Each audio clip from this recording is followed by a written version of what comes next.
መቼ እንደምትመጡ ስለማላውቅ እኮ ሰው በሌለበት መታችሁ በር የሚከፍታታችሁ እንዳትመለሱ እያልኩ ሁሌ እሰጋለሁ። ብዙ ጊዜ በር የሚከፍትልን አንተን የምንመለስበት ጊዜ ብዙ ስለሆነ ስጋቶ ተገቢ ነው። ለቆጣሪ ንባብ የምንመጣው ከ26 እስከ 15 ባሉት ቀናት ውስጥ ነው።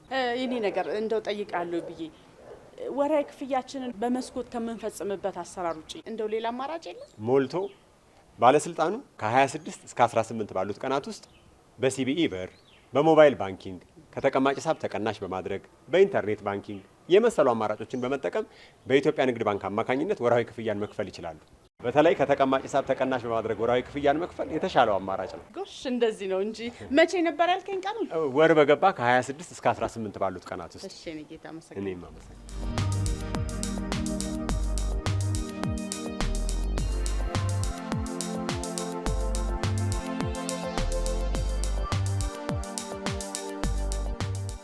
ወራሃዊ ክፍያዬን በአግባቡ ባለመፈጸሜ ውዝፍ ዕዳዬን ከነወለዱ ከፍዬ ነው እንደገና አገልግሎት ማግኘት የቻልኩት። ከዚህ በኋላ በየወሩ ከ26 እስከ 18 ባለው ጊዜ ውስጥ ክፍያዬን እፈጽማለሁ። እናንተስ? የውሃ አገልግሎት ክፍያውን በተሰጠው ጊዜ በመክፈል ኃላፊነቱን ይወጡ። የአዲስ አበባ ውሃና ፍሳሽ ባለስልጣን